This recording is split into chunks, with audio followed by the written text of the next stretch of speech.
All right, here's the story. I started doing stand-up comedy when I was 14. I'll never forget the first time I was on stage. The guy that introduced me was a guy named J.T. Newton. I'm 47. I can close my eyes and remember the introduction like it was yesterday. It went like this. Ladies and gentlemen, this next young man coming to the stage is starting his comedy career tonight. Who knows? We may be witnessing the birth of a star. Please welcome David Chappelle.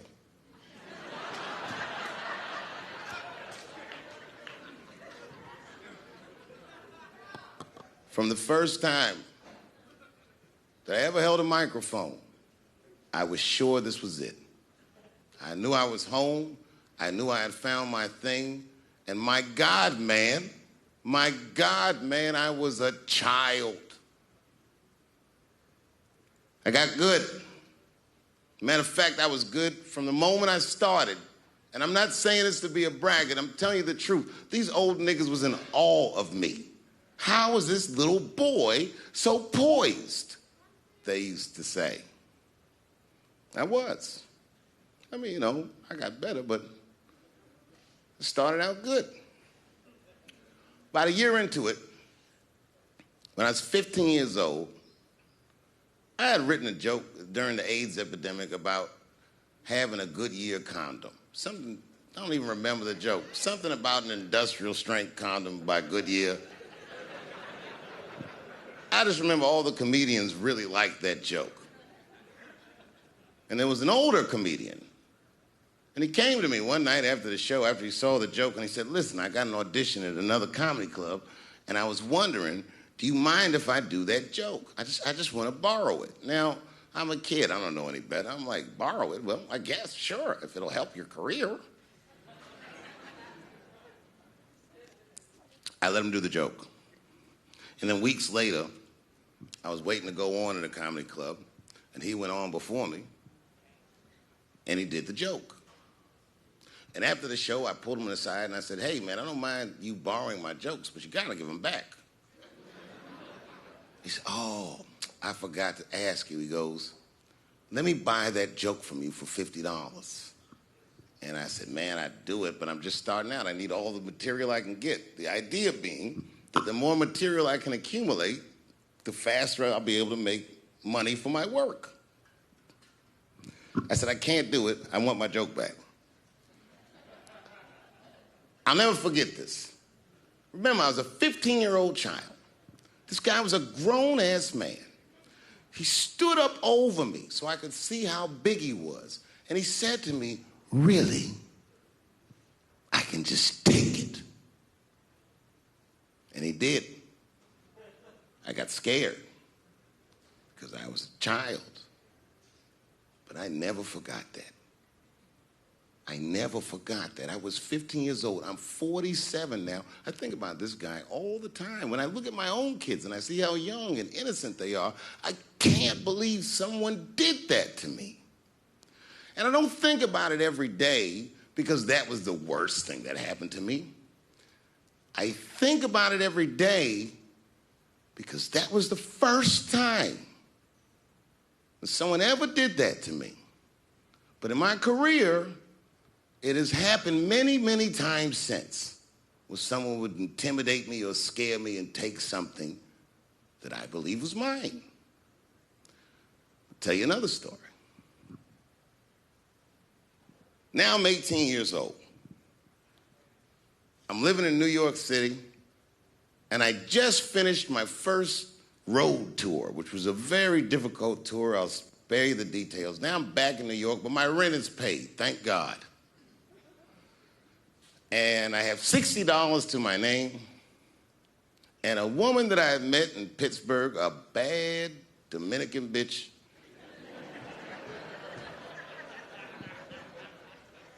was coming to New York. She was gonna spend the weekend with me. I couldn't wait for her to get there. She was coming that evening. But remember, I only had $60 for a whole weekend to entertain a bad bitch. Now I'm walking through Greenwich Village, and I see something I've never seen before. 3-card Monte. You know what that is?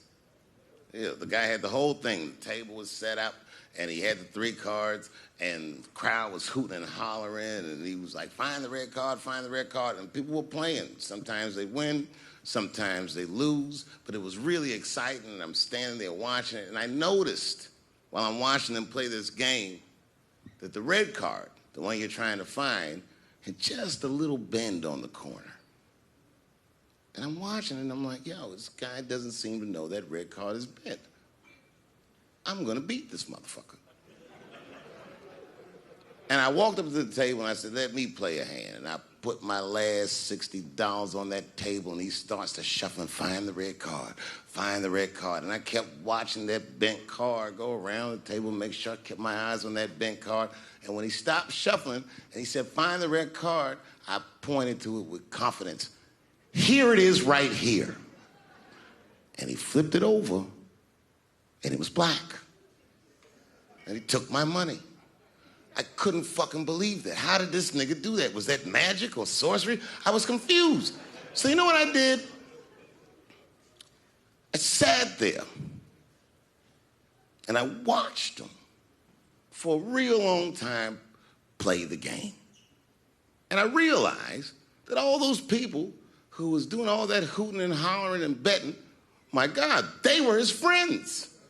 They were in on the whole thing. I felt so wronged. I felt so stupid. And then the next sucker came up to the table and was about to put his money down. And I said, fuck that, man. Don't put your money there. All these niggas is in on it. It's a trick. And when I said that, the guy that was dealing, and this motherfucker was huge, snatched me up by my collar. Feel how strong he was when he grabbed me. I was a skinny little guy. And he was gonna maul me. And the only reason he didn't, I'm sure, is because he saw the fear in my face. And that fear, he looked at me. I saw his eyes go from hard to soft. He softened. Then he looked at me like the way a father would look at a child. And he said to me, young man, don't ever come between a man and his meal. I never forgot that either. Most niggas would have to run the streets for years to learn a lesson that profound. It took me 2 seconds. Never get between somebody and their paper. Taking a man's livelihood away from him is akin to killing him. Do you know why Prince, the famous rock star that was a friend of mine, do you know why he called himself the artist when he came back? He calls himself the artist because that's what they call us in our contracts. Oh, these contracts are crazy.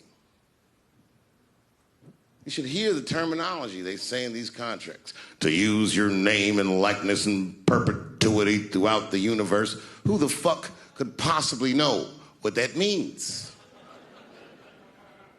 Nobody does. It's so complicated, in fact, that when you're a kid like me, you have to hire somebody to tell you what that means. And you sit down at a table and you do the contract game. And that's how I got with Comedy Central. I signed the contract. But I signed the contract the way that a 28-year-old expectant father that was broke signs a contract.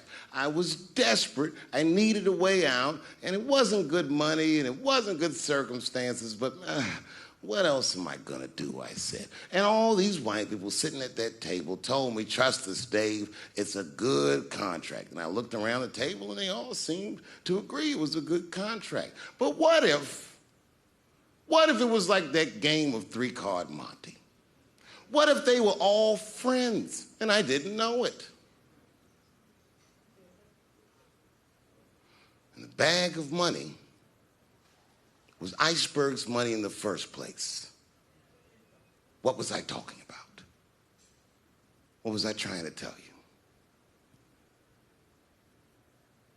Last week, 2 weeks ago, whenever it was, I called Lauren Michaels and I tell them, okay, I'll do it. I'll do Saturday Night Live on election night, and the day I made that phone call, the day I committed to it, it gets announced that Netflix is streaming Chappelle's show. Not just Netflix, HBO Max is streaming it too. Let me tell you another story about HBO. No, hear me out. Did you know, before Chappelle's show was at Comedy Central, I pitched that show to HBO. I told them what I wanted to do. Now, these are executives. All they have to do is say, yeah, we'll take it, or no, thank you, we won't. But they didn't say either of those things. They went too far. They said, literally, what do we need you for? That's what they told me, as they kicked me out of the office. What do we need you for? And here we are, all these years later, and they're streaming the very show that I was pitching to them. So I'm asking them, what do you need me for?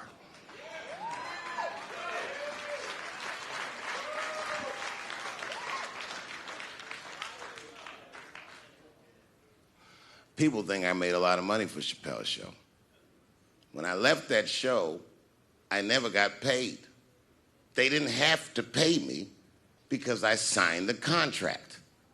But is that right? I found out that these people were streaming my work, and they never had to ask me, or they never had to tell me. Perfectly legal, because I signed the contract. But is that right? I didn't think so either. That's why I like working for Netflix. I like working for Netflix because when all those bad things happened to me, that company didn't even exist.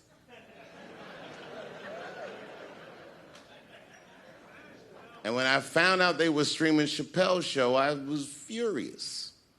How could they not know? So you know what I did? I called them and I told them that this makes me feel bad. And do you want to know what they did? They agreed that they would take it off their platform just so I could feel better. That's why I fuck with Netflix, because they paid me my money, they do what they say they're gonna do, and they went above and beyond what you could expect from a businessman. They did something just because they thought that I might think that they were wrong. And I do. I think if you are fucking streaming that show, you're fencing stolen goods. They stole that from me. They just took it. And I'm not up here trying to tell you guys that I believe that Comedy Central gave me a raw deal just because I'm black. I believe that they gave me a raw deal because this fucking industry is a monster. It's the same monster that these Me Too bitches was trying to tell you about. But they hate the monster for how it fucks. And I hate that monster for how it eats. But my God, man, it's the same monster. When I quit the show, all my friends would say, well, fuck them, Dave. Why don't you just do Chappelle's show at another network? Yeah. And why doesn't a slave run from one plantation to another plantation? Because the master over there might be nicer. My God, man, I was trapped. You know what? Tell you the truth. I've even thought about coming back and doing another Chappelle show. Well, but if I do, I can't call it Chappelle's show because my name and likeness is being used by them in perpetuity throughout the universe. It's in the contract.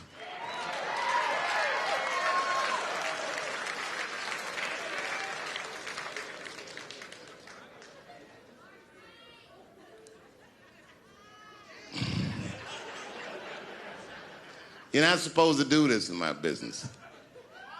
I'm up here doing something that nobody else in this business has the balls to do. I'm telling you something that you need to know.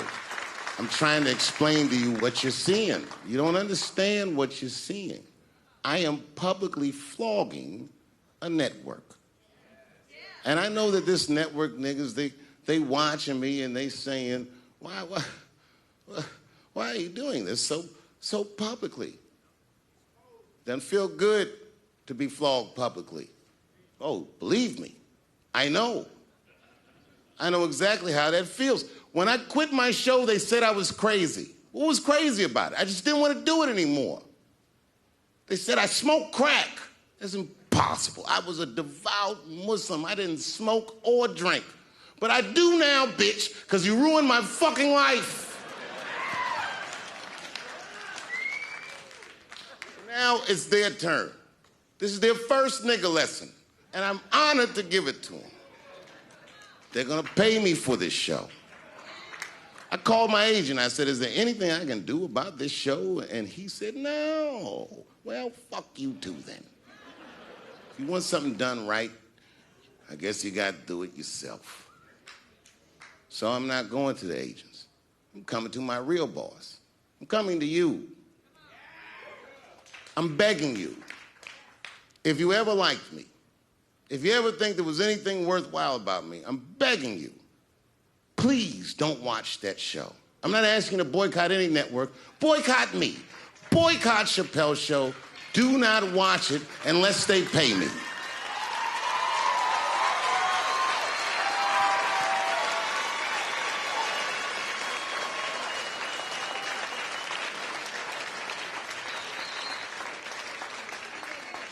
If you're a shareholder at Viacom, then I'm talking to you. Because all that shit that they do to us, well, they do everything for their shareholders. That's what they told me. So if you're a shareholder in that company, tell them it's wrong. And if you don't believe that it's wrong, then fuck you too. You should know what's in the hot dogs you eat. Now, there's probably a bunch of people at Comedy Central and Viacom and all these places that have no idea what I'm talking about. They've all either quit or been fired